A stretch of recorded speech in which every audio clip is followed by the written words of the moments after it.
so this was my very first professional acting gig, and then we finished the shooting. Everyone was there, like directors, cinematographer, actors, producers, assistants, blah, blah, blah, blah, blah.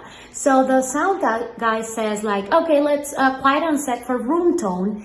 And then I didn't know what that was. So I thought maybe I have to say something as my character so that they have it for post-production. So everyone's like went super quiet, like quiet and silent. And then I was like, everyone is silent. Maybe they're waiting for me to say my line. And I said in Spanish, Sandra! Like if I was talking to my sister in the movie, and everyone looked at me like, what the are you doing? And I was like, and I explained like after that, I'm so sorry, this is my first thing doing this acting professional thing, and fatal. I felt so embarrassed. As a vocal performance major pursuing opera in college, I found myself pursuing perfectionism and sacrificing performance, which is my true passion and calling in this life. And in a whirlwind of events, I decided to switch gears, audition for EMDA LA, last minute, super rushed. And during the audition, I felt myself just let go and give an honest, present performance from my heart. And it was one of the best experiences of my life. And then the director asked me to sing a musical theater song. I didn't prepare anything, so I just popped one out of my head, Somewhere That's Green from Little Shop of Horrors. Nailed it out of nowhere. And he told me I was very talented. I 3 days later got a call, got a scholarship, accepted to the program. And I'll leave you with this quote: you've got to learn your instrument, then you practice, practice, practice. And then when you finally get up there on the bandstand, forget all that and just wail. Charlie Parker. It's so true. So if you've been doing this for a while, sometimes you get lucky enough that you have moments where you know that you're doing what you're supposed to do. I did this play called Malas Palabras, and when I got out of the theater, a couple was waiting for me, a young couple was waiting for me, and they were like, Kiara, we just wanted to tell you something. And I was like, yeah, sure, what's up? And they're like, you know, we've been having trouble getting pregnant, and after we saw the play, we decided that we're ready to adopt. The play, Malas Palabras, which is bad words, it's about this little girl who's trying to understand why there are certain things in her life that don't really make sense, and then she finds out that she's adopted. And for me, that moment when this couple, they look so happy and they were like, you know what, we're ready, we're excited, we're happy. I was like, oh my God, it makes it all worth it. It really does. What would you do if you walked into a random set and the first thing they said to you was, do you know how to hold a gun? And then they gave you one. It was plastic at first, but still. That's what happened to my friend and I. We joined this group of people we didn't know for a film competition. And as actresses, I feel like sometimes you're so excited to be a part of something that you want to make it work and you justify everything in your brain. So fast forward, we were not filming anything at that moment until the morning. We get into my friend's car, and after a few minutes of silence, we looked at each other and we were like, are we doing this? Like, no, why? You know, with everything that's going on in the world and all the mass shootings, and it's not even safe. So I feel like this is something, it should have been disclosed. Or what do you think? This is the untold story of how I got a little scar from the one and only Rocky Balboa, unintentionally. Take a look. I'm on set, opposite Sylvester Stallone, reprising his iconic role. We're a bunch of Mexican fans trying to convince him to join us. We're half naked, and by the way, I'm the only one wearing flip-flops.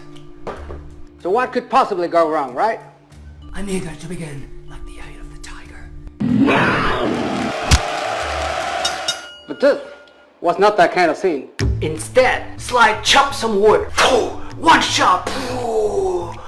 Little log came in flying by and just landed on my foot. Pause, big pause. No one said nothing. Cut! Man, you alright? And I said like, yeah, I'm fine, thank you so much. Everything is fine, perfect, thank you. Thank you guys. And I made it to the final cut. This. Thank you. So I'm gonna tell you the day when I was on set. I have finished my part, and then the next shoot the director says like, oh, can you be in the shoot? And I say yes, of course. So I was as a background, and then whenever the people was performing and everything, the performance was doctor in her young age, and she was giving an advice to one of her friends in a cafeteria. So the advice that she was giving was about something that happened to me at that time. So whenever I was there unexpecting the advice, it goes to me, and I was feeling so happy because I knew what I have to do.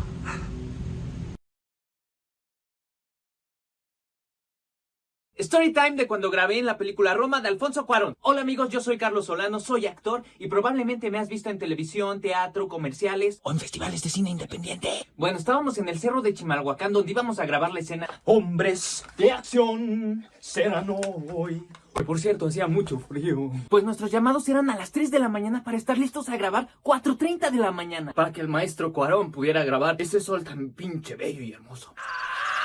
Evidentemente teníamos que calentar primero. Con frío, camiseta y en shorts. Y pues ya estábamos listos y todo. Ya habíamos grabado algunas escenas cuando de repente viene un aeronazo. Con remolino. Y nosotros como buenos guerreros espartanos. Y entonces Cuarón... 3, 2, 1, ¡acción! Pero su asistente de dirección estaba en la toma. Cuarón fue como... ¡Salte! ¡Salte! Y al final fue como... ¡Gracias! ¡Arruinaste mi toma! ¡Chinga! Oh, es así como lo recuerdo. Como todos ustedes saben, yo hago muchas películas de horror y en una de estas me sale un contrato para Las Vegas. Estoy completamente sola en mi camerino cuando estoy estudiando mi rol. Yo tengo la costumbre de estudiarlo con el teléfono, o sea, como que si el otro actor fuese mi teléfono. Y de repente estoy estudiando y me contestan desde el suelo, pero por una voz horrible que me decía: You know what I want. Yo estoy creyendo que es producto de mi imaginación. Apago la cámara, aprieto el play y me sale otra vez la voz. De verdad que se me escalofrió el cuerpo. Entonces, bueno, espero que viene el director y producción y esto, y les explico lo que me estaba pasando. Les enseño la grabación y todo el mundo se quedó asombrado. En la mañana me llaman y me dicen que no podíamos grabar porque el estudio se había incendiado. Yo ya tenía como más de 100 funciones presentando este monólogo sobre la vida de Frida Kahlo. Entonces ya yo estaba ahí como con ese cuerpo físico y emocional pues súper entrenado con este trabajo. Pensarías que ya no había nada que te pudiera sorprender, pero llegó esta función en la que estuve como desde el principio en lo que yo llamo el trance, que es cuando, bueno, todo cae donde tiene que caer, la emoción llega cuando tiene que llegar, el público se ríe cuando se tiene que reír, todo fluía.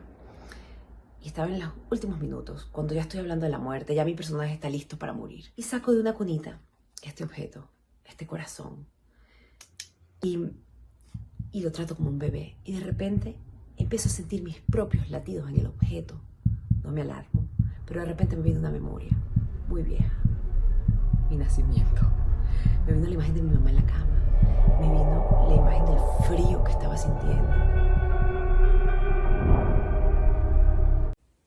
Cuando llegué a Ciudad de México, a mí me habían dicho que era muy peligroso el transporte público para una mujer sola.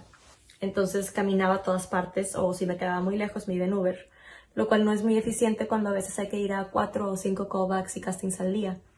Me acuerdo que estaba fuera de un callback y estaba entrando en una crisis total porque ya me había acabado el dinero hasta para comer, ya había pedido prestado, favores, todo. Y me iba a tener que regresar y darme por vencida de este sueño. Y en eso me entró una llamada y me dicen que había quedado seleccionada para un comercial. Y al mismo tiempo me topé a una amiga que me dice que Lucy, ¿cómo que no te sabes mover en metro? Y me llevó de la mano así como niña chiquita y me enseñó cómo usarlo y yo iba llorando entre que la emoción, tristeza, demasiados sentimientos.